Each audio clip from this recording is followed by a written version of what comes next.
பிதாக்களின் மேன்மை, பிதாக்களின் மேன்மை பிள்ளைகள். அப்படியானால் தேவன் நமக்கு கொடுத்த பிள்ளைகள் முதியோருக்கு கிரீடமாக இருப்பாங்க.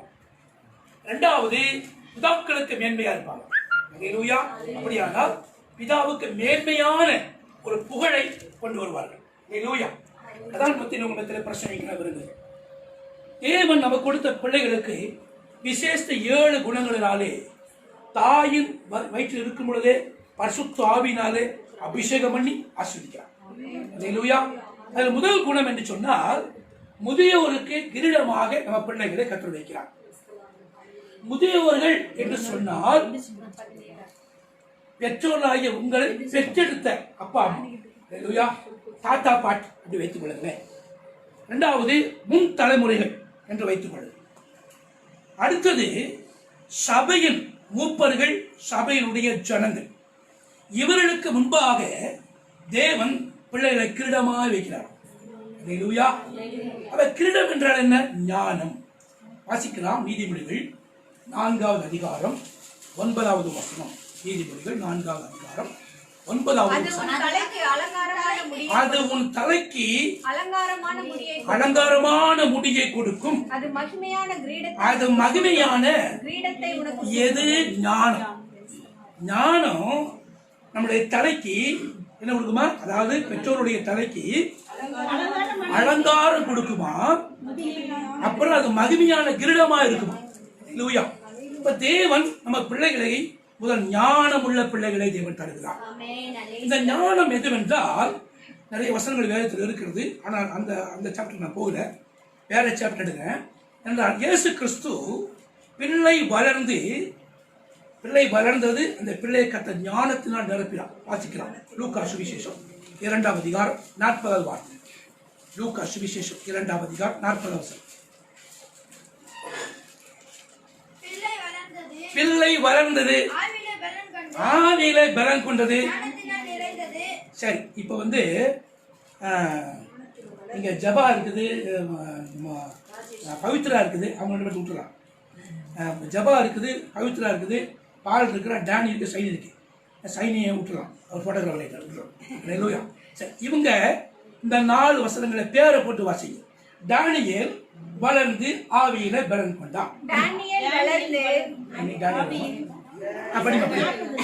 வளர்ந்து ஆவியில பலன் கொண்டான்.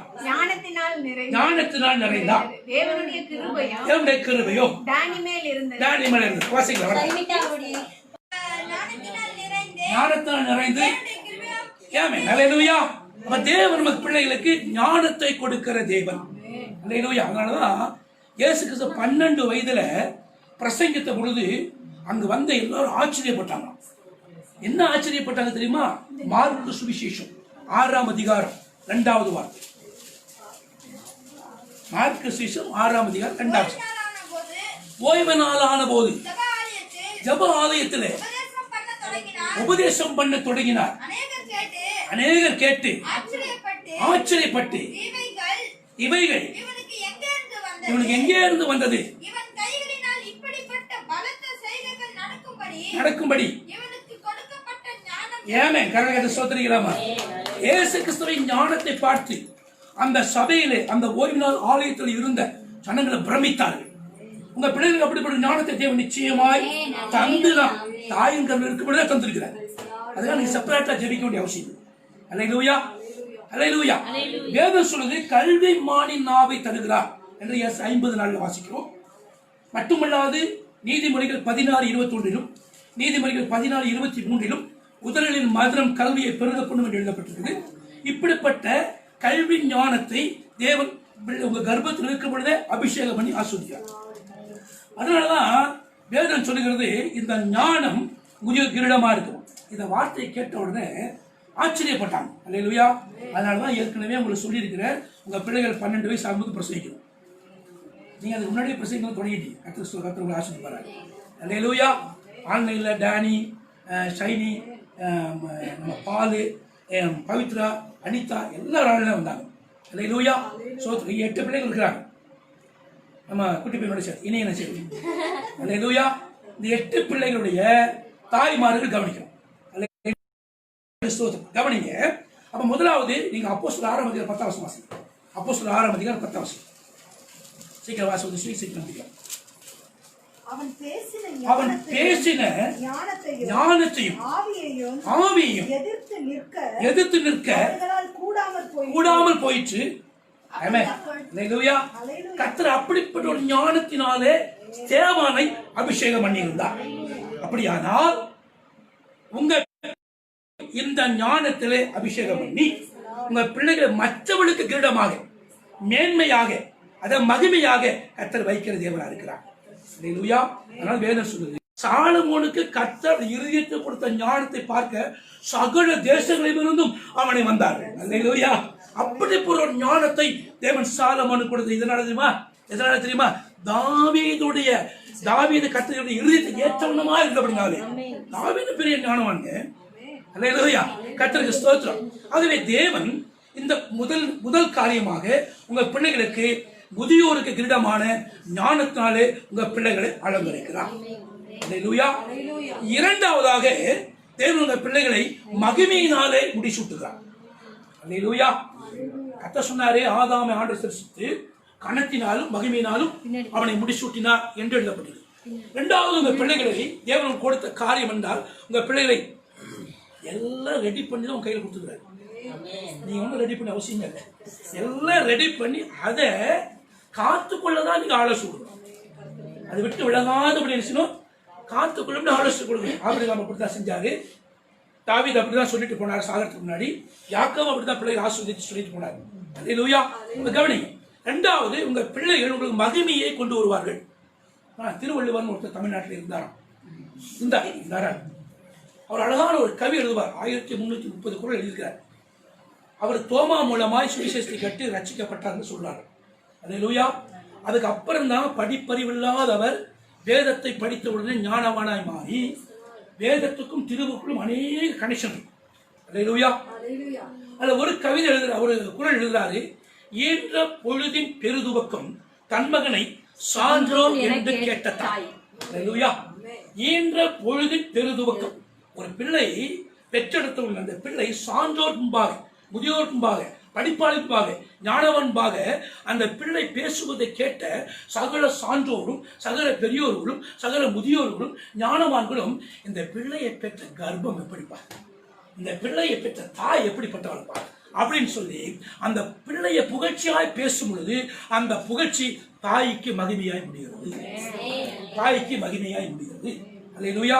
அதாவது நீதிமொழிகள் 23ஆம் அதிகாரம் திருப்பிக் கொள்வோம். 24, 25 வாசிக்கலாம். நீதிமொழிகள் 23, 25 வாசிக்கலாம். 23, 24, 25. நீதிமானின் தகப்பன் மிகவும் களி கூறுவான். ஞானமுள்ள பிள்ளையை பெற்றவன் அவனால் மகிழுவான். உன் தகப்பனும் தாயும் சந்தோஷப்படுவார்கள். அல்லேலூயா. அல்லேலூயா.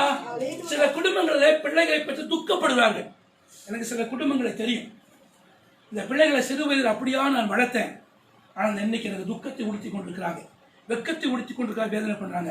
ஆனால் அவர்கள் சரியான ரீதியிலே, சரியான முறையில் தேவ பயத்தில் பிள்ளைகளை வளர்க்காத ஒரு காரணம் சொல்லி.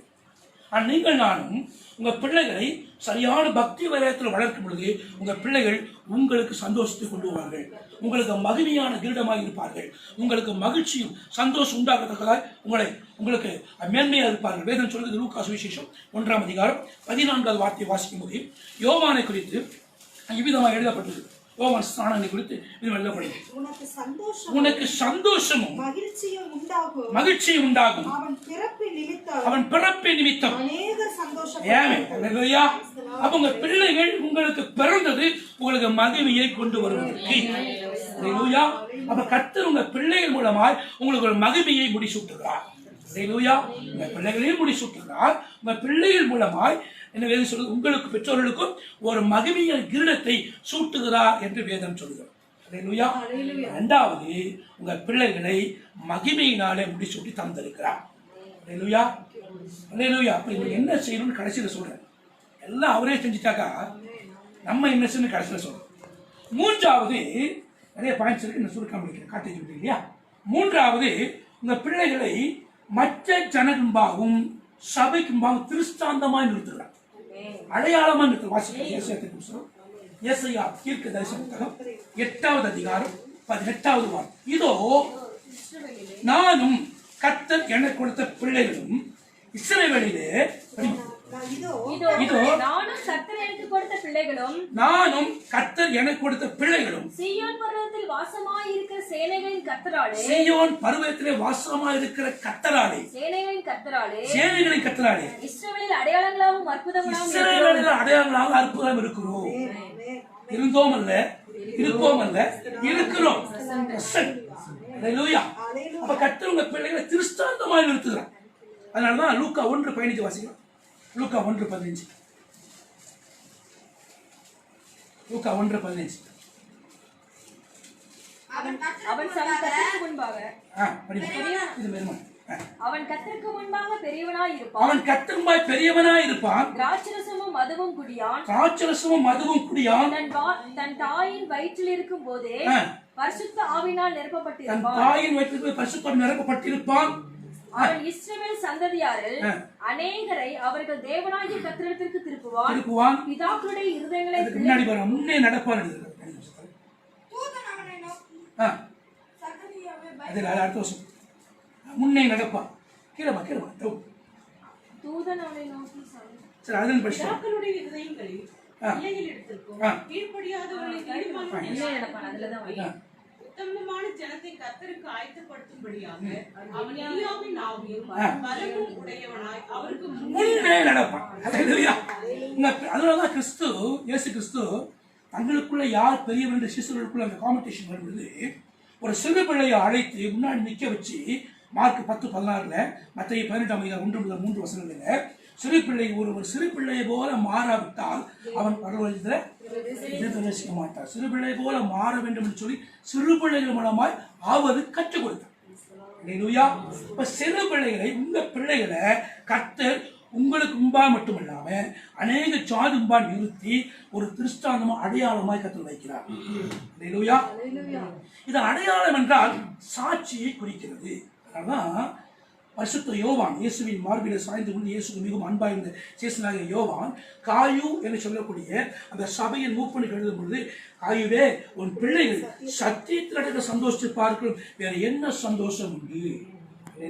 அப்ப இந்த பிள்ளைகள், நம்முடைய பிள்ளைகளை கர்த்தர் சத்தியத்துக்கு சாட்சியா நிறுத்துறாரு. இந்த சத்தியத்துக்கு சாட்சியா நிறுத்தும் பொழுது பாருங்க, ஸ்கூல்ல உங்க பிள்ளைகளை படிக்கும் பொழுது மற்ற பிள்ளைகள் உங்களை பார்த்து கற்றுக்கொள்ளக்கூடிய நற்பண்புகள் உங்க பிள்ளைகிட்ட இருக்கும். அல்லேலூயா, அல்லேலூயா. ஒரு முறை என்னுடைய அக்கா கசின் சிஸ்டர் இருக்கிறாங்க. அவங்க ஸ்கூலுக்கு போகும்போது அவங்க ஜுவல்ஸ்லாம் போட மாட்டாங்க, அப்போ போய் பேச மாட்டாங்க. ஸ்கூலில் லீவுன்னா உண்மையை சொல்லுவாங்க, ஏன் ஸ்கூலுக்கு வரேன்னு உண்மையை சொல்லுவாங்க. அப்போ மற்ற பிள்ளைங்க கேட்பாங்கன்னா, ஏன் நீ மட்டும் போய் சொல்ல மாட்டேங்கிற அப்படின்னு. அப்போ அவங்க சொல்லுவாங்கன்னா, ஏசப்பா போய் சொல்லக்கூடாதுன்னு சொல்லிக்கிறாரு, நான் போய் சொல்லுவேன். அவங்களை பார்த்து அவங்க ஸ்போர்ட்ஸ் ஸ்டாண்டர்டில் படிக்கும் பொழுது 3 பிள்ளைங்க வச்சு கொடுத்தாங்க. இன்னைக்கு ஊழல் வந்த வாசியில் ஊழல் செய்து கொண்டிருக்காங்க. அல்லேலூயா. நான் ஏன் இதை சொல்றேன்னா, நம்ம பிள்ளைகளை திருஷ்டாந்தமா இருக்க மற்ற பிள்ளைகளுக்கும் நம்ம வித்தியாசம் உண்டு. அல்லேலூயா. எபிரேய பிள்ளைகளுக்கும் எகிப்திய பிள்ளைகளுக்கும் வித்தியாசம் காண்பிக்கிறேன், வசனத்து மூலமா காண்பிக்கிறோம். அல்லேலூயா. அப்ப நம்ம பிள்ளைகளை ஆண்டவர் ஒரு சாட்சியா நிறுத்துகிறார், அடையாளமா நிறுத்துகிறார். அப்ப இந்த பிள்ளைகளை பார்த்து பெரியோர் கூட கற்றுக்கொள்ள வேண்டிய காரியம் நிறைய இருக்குது. அல்லேலூயா, அல்லேலூயா. சிறு வயதில் ஒரு நாள் எனக்கு ஒரு 5ஆம் கிளாஸ் படிச்சுட்டு இருந்தேன், பயங்கர ஃபீவர் எனக்கு. இந்த சமயத்தில் என்ன ஒரு அக்கா வந்து சண்டே ஸ்கூல் கூப்பிட்டுருவாங்க. அவங்க வீடு கொஞ்சம் தூரமாக இருக்கும். சண்டே ஸ்கூலுக்கு கூப்பிட்டு அன்னைக்கு ஸ்கூல் வரேன்னு சொல்லிட்டாங்க. என் விட விசிட் பண்ணி ஜோம் பண்ணிட்டு, நீ வர வேண்டாம் சண்டே ஸ்கூலுக்கு உங்கள் ஃபீவர் சொல்லிட்டு போயிட்டாங்க. எனக்கு மழை வேறு பெஞ்சிட்டு இருக்குது. இந்த சண்டே ஸ்கூல் போகணுன்ற வாஞ்சி எனக்குள்ள. அம்மா சொன்னாங்க, தைலெல்லாம் தேய்ச்சி விட்டுட்டு ஒரு டேப்லெட் கொடுத்தாங்க. நான் அந்த டேப்லெட் எடுத்து தலைவலிக்கையில் போட்டேன். தைலை மட்டும் அவாய்ட் பண்ண முடியல. கையில் மட்டும் அடியே படுத்திருந்தேன். நினச்சிருந்தேன் 6 மணிக்கு ஸ்டார்ட் ஆகிடுச்சு, சண்டே ஸ்கூல் ஸ்டார்ட் ஆகிடுமே, நான் போகணுமே யோசிச்சுட்டு மழை பெஞ்சிட்டே இருக்குது. மழை பெஞ்சிட்டு இருக்கும்போது சரி எங்கள் அம்மா கிச்சனுக்கு போனாங்க. எதிர்த்து ஒரே ஓடி போயிட்டாங்க. மழையில் கொஞ்சம் தூரம் போனோம் வீட்டுக்கு, விலேஷ் பண்ண தூரம் போயிட்டா. சண்டே ஸ்கூல் லாஸ்ட் எண்டிங் ஸ்டேஜில் போய் உட்காந்துட்டேன். உட்காரும் பொழுது ஓ தேவனுக்கு மகிமை இந்த பாட்டு பாடுறாங்க. அந்த பாட்டு பாடும்போது உட்காந்துட்டேன். ஃபுல்லாக நனைஞ்சிருக்கிறேன், ஜுரம் பயங்கரமாக இருக்குது, நனைஞ்சிருக்கிறேன். எனக்கு அவங்க கண்ணை திறந்து பார்த்தேன். என்ன பார்த்தோன்னே அவங்க ஓடி வந்து, ஏன்டா அவனை வர வேண்டாம் சொன்னேன், நீ ஏன் வந்த அப்படின்னு சொன்னாங்க. இல்லை அக்கா எனக்கு வராமல் இருக்க முடியல, வரணும், ஏசப்பா பாட்டு கேட்கணும் ஆசையாக இருந்துச்சு, அதான் வரணும்னு அந்த அக்கா என்னை கட்டி பிடிச்சி அழுதாங்க. அழுதுச்சு சொன்னாங்க, நீ வரநாளுக்கு ஊழியக்காரமாக வார்த்தை ஒரு நாளுக்கு ஊழியக்காரமாக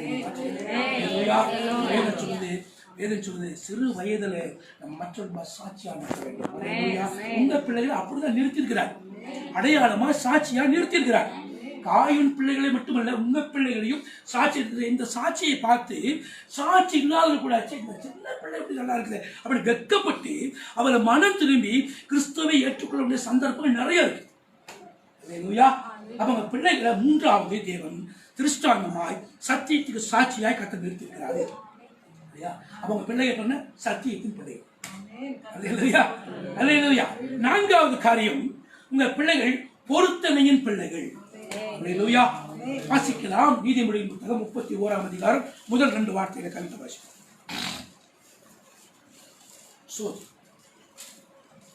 நீதிமொழி 30. ராஜாவாகிய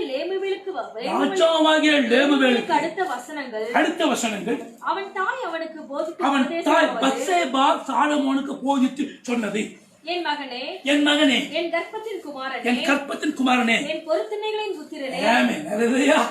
உங்க பிள்ளை என்னங்க? பொருத்தனையின் புத்திரர்கள். அதை மறந்து போக கூடாது. அல்லேலூயா. பொருத்தனையின் பிள்ளைகள். எங்க பிள்ளை பொருத்தனையின் பிள்ளைகள் என்றால் என்ன? அதுதான் முக்கியமா சொல்றேன். பாருங்க, இந்த பொருத்தனை என்பது தேவன் நிறைய பேர் ஜெபிக்கும் போது விதமா சொல்லுவாங்க, ஒரு ஆண் பிள்ளையை தருவீரானால் அல்லது ஒரு பெண் பிள்ளையை தருவீரானால் அப்படின்னு கேட்பாங்க. ஆனா நம்ம பிள்ளைகள் குறித்து ஆண்டோட சித்தத்தை மட்டும் கேட்பாங்க. உமக்கு சித்தமான பிள்ளை எனக்கு பிறக்க, என்னுடைய சிஸ்டம் அல்ல, உம்முடைய சித்தத்தின்படி எனக்கு பிள்ளையை தாங்க. நான் சில பேர் கேட்டுக்கிறேன், தம்பி உனக்கு ஆண் பிள்ளை வேணுமா பெண் பிள்ளை வேணுமா அப்படி கேட்டுருக்கேன். ஏதோ ஒரு சில ரேரா 2 சொல்லிக்கிறாங்க. ஆண்டவர் எதை கொடுத்தாலும் சந்தோஷம். அல்லேலூயா. இப்படி தேவ சித்தத்திற்குமாய் பிள்ளைகள் பொருத்தனையின் பிள்ளைகள். அல்லேலூயா. அப்ப கர்த்தர் இந்த அண்ணாள் இந்த பொருத்தனையில ரொம்ப உறுதியா இருக்கிறாங்க. அநேக வருஷங்களே குழந்தை இல்லை. 1 சாமுவேல் 1ஆம் அதிகாரம் 11 வசனம், 1 சாமுவேல் 1ஆம் அதிகாரம் 11 வார்த்தையை வாசிக்கலாம். 1 சாமுவேல் 1:11. சேனைகளை கர்த்தாவே சிறுமியை கண்ணோக்கி பார்த்து அடியாளை மறவாமலும் நினைத்தருளி அடியாளுக்கு ஒரு ஆண் பிள்ளையை கொடுத்தால் இதுதான் கொடுக்கிறேன். அவன் உயிரோடு இருக்கு நாளும் சகல நாளும் நான் அவனை கர்த்தருக்கு ஒப்பு கொடுப்பேன். அவன் தலையின் மேல் சரி 28 படிமா 28 படிமா. ஆகையால் அவன் கர்த்தருக்கென்று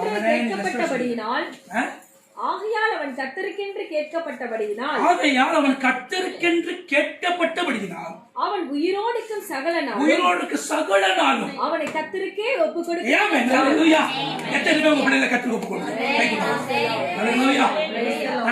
கர்ப்பத்தில் இருக்கிற வரைக்கும் உங்களுக்கு சொந்தம், கர்ப்பம் வெளியே வந்து சொந்தம். அப்படி உங்க பிள்ளைகளை ஒப்பு கொடுத்தா ஓசியா 11ஆம் அதிகாரம் 3-4 பிரகாரமாய் கைப்பிடிச்சு கத்து நடத்துவார். கர்த்தர் பிள்ளைகளை போதிப்பார். சங்கீதம் 32:8 பிரகாரம் போதிப்பார், நடத்துவார், நடக்க வேண்டிய வழியை காட்டுவார். என்னதான் நம்ம நடத்தினாலும் கர்த்தர் நடத்துக்கு வித்தியாசம் உண்டு. கர்த்தருடைய வழிகள் பரிசுத்த வழிகள், சத்திய வழிகள், உண்மை வழிகள், விசுவாச வழிகள், மகிமையின் வழிகள். அல்லேலூயா. இப்படி வழிகளில உங்க பிள்ளைகள் நடந்து போகுது, உங்களுக்கும் சந்தோஷம், அவருக்கும் சந்தோஷம். அல்லேலூயா. அல்லேலூயா. வேதம் சொல்லுது, தாவீது இடதுபுறம் வலதுபுறம் சாயாமல் அவன் நடந்தான். அல்லேலூயா. கற்பனை வழியாக நான் ஓடுவேன் என்று சொன்னான் இல்லையா? யோபு எவ்வளவோ உபத்திரம் வந்த அந்த வழியில் நிலைச்சிருந்தான். அல்லேலூயா. வேதம் சொல்லுது, நீங்க தீமோத்தேயு வேதத்தில் வாசிக்கும் போது 2 தீமோத்தேயு 3:14-15 நீங்க வாசிக்கும் போது, சிறு வயது முதல் நீ கற்றுக்கொள்வதை நிலைத்திரு, அது இந்நாட்டை கற்றாய்ந்து அறிந்திருக்கிறாயே, என்னது ஞானமுள்ள ரட்சிப்பு கேட்டு எழுத்து. அல்லேலூயா. அப்ப தீமோத்தேயுடைய தாய் அவனுக்கு பொருத்தனையாக வளர்த்திருக்கிறான். அல்லேலூயா. அல்லேலூயா. அப்ப உங்க பிள்ளைகளை பொருத்தனையின் பிள்ளைகளா இருக்கிற அப்படின்னாலே உங்களோட பிள்ளைகளுக்கு கவலைப்பட அவசியமே இல்லை. அல்லேலூயா. இந்த பொருத்தனையில உங்க பிள்ளைகளை நீங்க பொருத்தனை பண்ணிட்டீங்கன்னா வசனம் சொல்லுது, 1 சாமுவேல் 2ஆம் அதிகாரம் 26 வசனத்துல சாமுவேல் வளர்ந்தான், அவன் தேவனுக்கும் மனுஷனுக்கு பிரியமாக நடந்தான். அல்லேலூயா. சாமுவேல் வளர்ந்தான், அவன் தேவனுக்கும் மனுஷனுக்கும். அவன் அந்நாட்களிலே பாவம் நிறைந்த இடத்துல ஒரு ஏழையுடைய பிள்ளை கூட பாவத்தில் இருக்கும் பொழுது வாலிப நாட்களிலே சாமுவேல் பரிசுத்தமாய் வாழ்ந்தான். காரணம் என்ன? தாயுடைய ஜபம், அந்த பொருத்தனை. அல்லேலூயா. அந்த பொருத்தனை அவனை அப்படி காத்து கொண்டது. வேதம் அழகாக சொல்லுகிறது. நீங்கள் 1 சாமுவேல் 3ஆம் அதிகாரம் 19, 20 வாசிக்கும் போது, தான் முதல் பெர்சபா மட்டும் அவனை கீர்த்தி பரவிட்டான். அல்லேலூயா. அதுக்கப்புறம் சாமுவேலை போல ஒரு தீர்க்கதரிசி எழும்பவே இல்லை. அல்லேலூயா. மோசேக்கு அப்புறம் சாமுவேலுக்கு அப்புறம் தீர்க்கதரிசி எழும்பல. அல்லேலூயா. சாமுவேலை போல சொல்றேன் நான். அல்லேலூயா. நிறைய எழும்பினாங்க தீர்க்கதரிசிகள். சாமுவேலை போல ஒரு தீர்க்கதரிசி எழும்பல. அந்த அளவுக்கு ஒரு நல்ல தேவனுக்கு முன்பாக நடக்கிற ஒரு மனுஷனாக இருந்தான். அல்லேலூயா.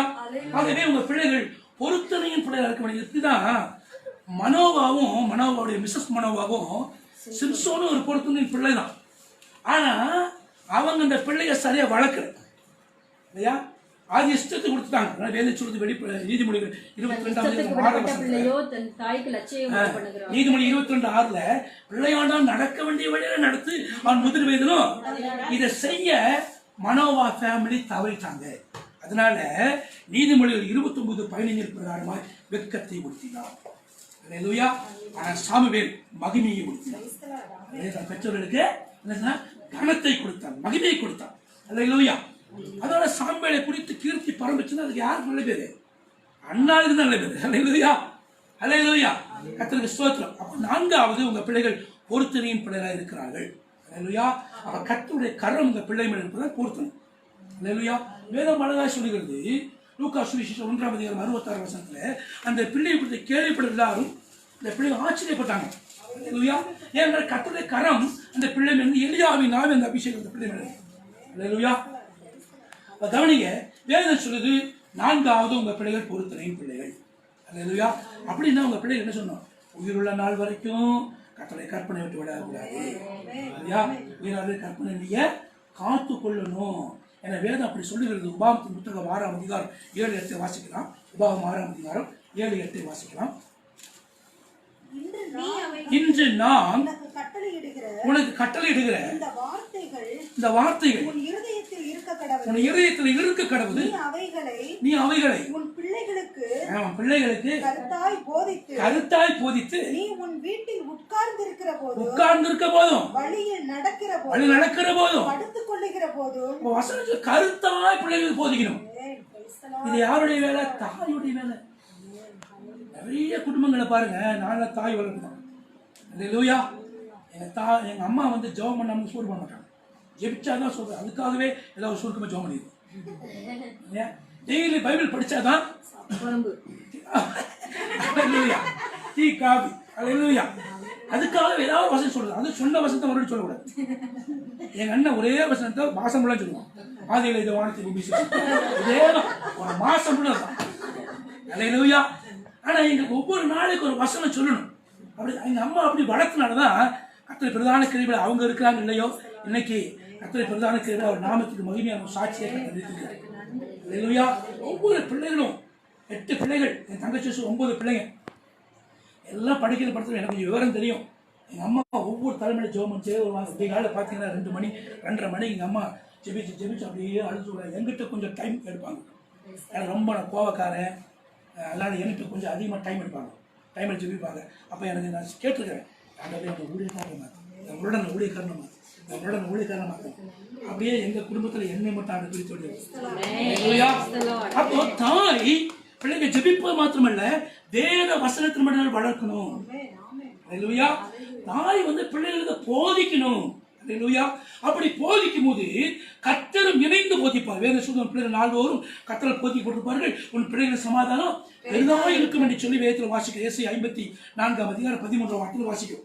அல்லேலூயா. சரி, கவனி. 5வது உங்க பிள்ளைகளை தாயின் கீழ் இருக்கும் பொழுது அபிஷேகம் பண்ணி இருக்கிறார். இந்த அபிஷேகம் என்பது சாதாரணமான ஒரு காரியம் அல்ல.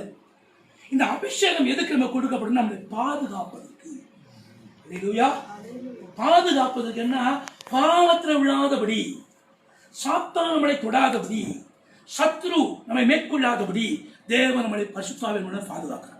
வேதம் அழகாக சொல்லுகிறது, நீங்க ஒரு குறிப்பிட்ட நேரம் உங்க பிள்ளைகளை பாதுகாக்க முடியும். 24 hours பாதுகாக்கிறது ஆண்டவர் தான். ஹalleluya. எவ்வளோ பேர் கிட்னாப் பண்ணி கொண்டு போயிடுறாங்க, எவ்வளோ பேர் ஆக்சிடென்ட்ல மறிச்சிருது. பையன் சைக்கிளில் போகிறான், இந்த ஒன்று அடிச்சாலும் சத்துறாங்க. நம்ம பிள்ளை சைக்கிளில் போகிறாங்க, நடந்து போகிறாங்க, ஓடுறாங்க, ரோடு கிராஸ் பண்ணுறாங்க. பிள்ளைங்க ஓடும் போது ஆண்டவர் டிரைவர் பிரேக்க போகிறாங்க. ஹalleluya, ஹalleluya. என் ஆண்டவர் அப்படிப்பட்ட அற்புதங்களை சேர்க்கப்போ கர்த்தர் உங்கள் பிள்ளைகளை பாதுகாக்கிற தேவன். ஹalleluya. வேதம் அழகாக சொல்லுகிறது, சாத்தானும் சத்துருவும் உங்க பிள்ளைகளை தொட முடியாது. ஏன்னா உங்க பிள்ளை மேல அபிஷேகம், அப்படிப்பட்ட அபிஷேகம். அப்ப உங்க பிள்ளைகளை தேவன் அபிஷேகம் இது எப்போ? தாயின் கருளுக்கு அபிஷேகம் பண்ணிக்கிறார். ஹalleluya. யோவானை எப்படி அபிஷேகம் பண்ணினாரோ அதே போன்று கர்த்தர் உங்க பிள்ளைகளை அபிஷேகம் பண்ணியிருக்கிறாரு. அப்ப அபிஷேகம் பண்ண பிள்ளைகளுக்கு என்னன்னா அவளை சுற்றிலும் ஒரு பாதுகாப்பை தேவன் வைக்கிறார். ஒரு எக்ஸாம்பிள் நான் சொல்ல முடியும். கோசே நாட்டினுடைய எபிரேய பிள்ளைகளுக்கும் எகிப்தில் உள்ள எகிப்திய பிள்ளைகளுக்கு வித்தியாசத்தை ஆண்டு காண்பித்து கொடுத்தார். சங்காரதூதன் வருகிறான், ரத்தம் பூசப்பட்ட வீட்டிலே சங்காரனை கடந்து போகிறான். யாத்திராகம புத்தகம் 12ஆம் அதிகாரம் 23ஆம் வார்த்தையை நீங்கள் வாசித்து பார்ப்பீங்கன்னு சொன்னால் அது அழகா அங்கே எழுதப்பட்டிருக்கும். ஹalleluya. அது மட்டும் இல்லாமல் யாத்திராகமும் 12ஆம் அதிகாரம் 29ஆம் வார்த்தை வாசித்து பாருங்க. எகிப்தின் தலைப்பிச்செல்லாம் செத்து போச்சு, ஆனா கோசே நாட்டில் ஒரு பிள்ளை தான். இதைவிட மேன்மையான காரியம் யாத்திரை 1ஆம் அதிகாரம் 16 வாசிங்க. யாத்திராகமம் 1ஆம் அதிகாரம் 16 வசனம் சீக்கிரம்.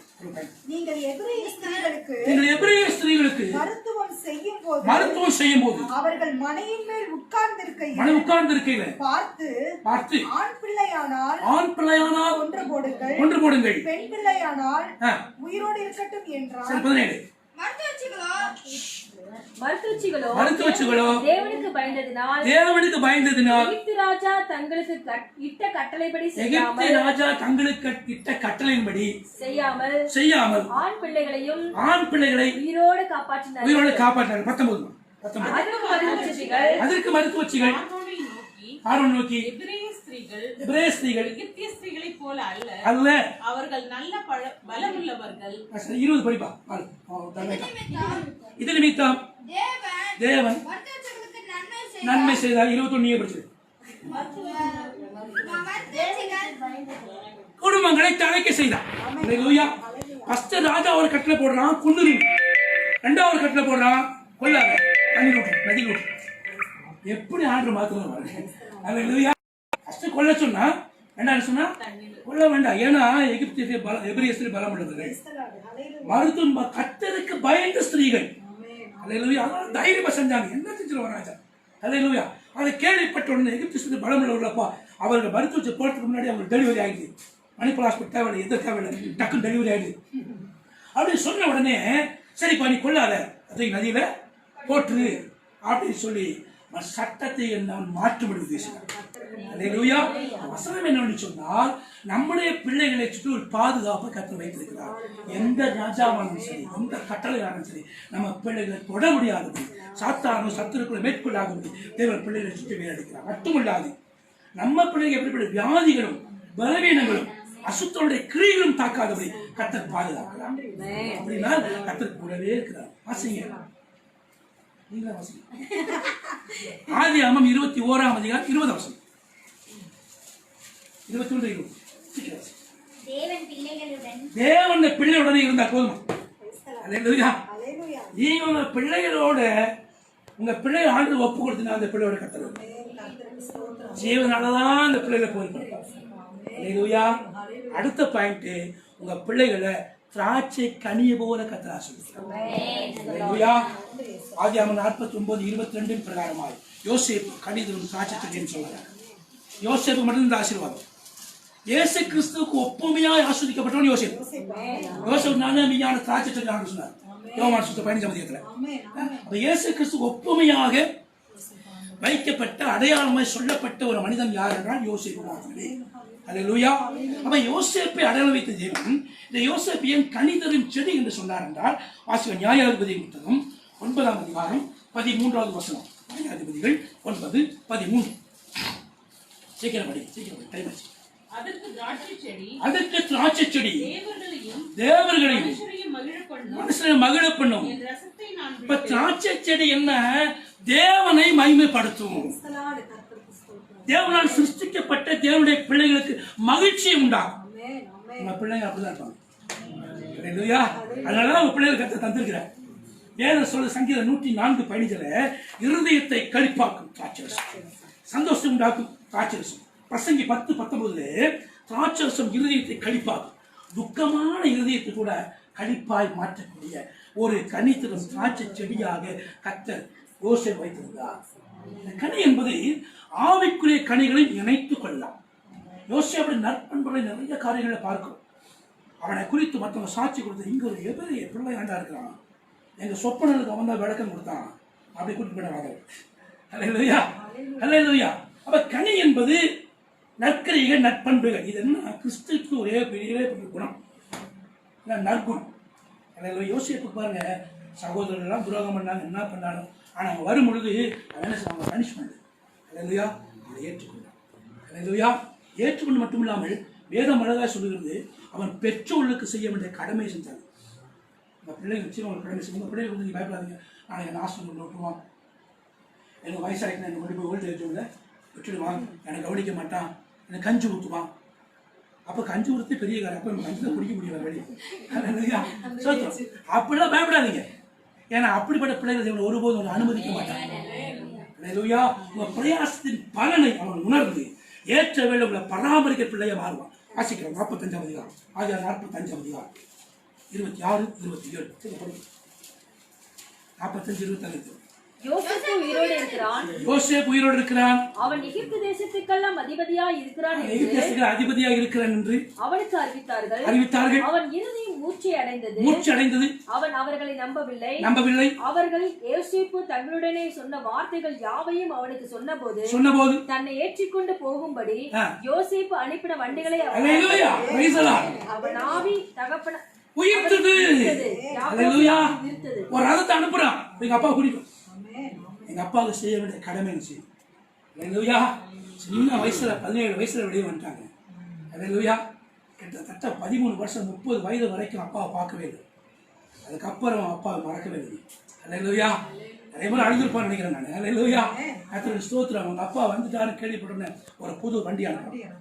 எங்க அப்பா கொஞ்சம் நடக்க முடிய வயசாயிடுச்சு, 2 மங்களாக்குது, கூட்டிட்டு பார்த்து அந்த வாகனத்தை பார்த்தவன, அந்த ரதத்தை சதரேட்டை பார்த்தவன, என் மகன் இப்படிப்பட்ட ஒரு ஆசீர்வாதம் கொடுக்கிறான்னு சொல்லி அவன் உள்ளம் உயிர்த்தது. அசிமா 47ஆம் அதிகாரம் 11. பார்வோன் கட்டளையிட்டபடியே யோசேப்பின் தகப்பனுக்கும் தன் சகோதரனுக்கும் எகிப்து தேசத்திலே நல்ல நாடு ராமசேஸ் கொடுத்து பராமரித்தான். உங்க பிள்ளைகள் உங்களை பராமரிப்பாங்க. நிச்சயமா பாருங்க. இன்னைக்கு கூட நிறைய பேர் பாருங்க, தூரத்துல வந்து நீங்க வேலை செஞ்சாலும் உங்க அப்பா அம்மா செய்ய வேண்டிய கடமை நீங்க செஞ்சுட்டு இருக்கீங்க. கர்த்தர் கொடுக்கிற பெரிய கிருபை. அல்லேலூயா. உங்களை குறித்து அநேக பிள்ளை பெற்றோர்கள் மகிழ்ச்சி அடைகிறாங்க. அல்லேலூயா. என் பிள்ளைய படிக்க வச்சது நல்லது, என் பிள்ளைக்கு உத்தியோகம் கிடைச்சது நல்லது, என் பிள்ளைய மறக்காம இன்றைய வரைக்கும் செய்ய வேண்டிய உதவி செய்யலாம். அல்லேலூயா. பெற்றோர்கள் தாய் தகப்பனை கனப்படுத்த நம்ம செய்ய வேண்டிய உதவியை செய்யணும். அது பேர் குர்பான். குர்பான் இல்ல, குர்பான். அல்லேலூயா. ஆமா, சோத்திரம். சரி, இப்ப வேதம் சொல்லுது யோசேப்பு ஜீவ ரட்சணை செய்வோம். யோசேப்பு ஜீவ ரட்சணை செய்தான். தன் சகோதரனையும் அப்பாவுக்கு செய்ய வேண்டிய கடை சென்று பராமரித்தான் என்று வேதம் சொல்கிறது. தேசியாவை ஒரு சொல்லி முடிச்சதை உங்க பிள்ளைகள் உடன்படிக்கையின் பிள்ளைகள். உடன்படிக்கையின் பிள்ளைகள் ஆபிரகாமோடு உடன்படுகிறார். நீயும் உன் பிள்ளையை விருத்த சேதனம் பண்ண வேண்டும். ரோமர் 4:12 பிரகாரமாய் இது ஒரு அடையாளமான ஒரு உடன்படிக்கை கற்று வைத்திருந்தார். ஆதியாகமம் 17ஆம் அதிகாரத்தில் நித்திய உடன்படிக்கை கற்று வைத்திருந்தார். அப்போ உங்க பிள்ளைகள் உடன்படிக்கையின் பிள்ளையா இருக்கிறாங்க. அப்படின்னு என்ன அர்த்தம்னா, வேதம் சொல்லுகிறது, வாசிக்க டைம் ஆச்சு முடிக்கிறேன். உபாகமம் 4:40 நோட் பண்ணிக்கொள்ளுங்க. உபாகமம் 5:29 நோட் பண்ணிக்கொள்ளுங்க.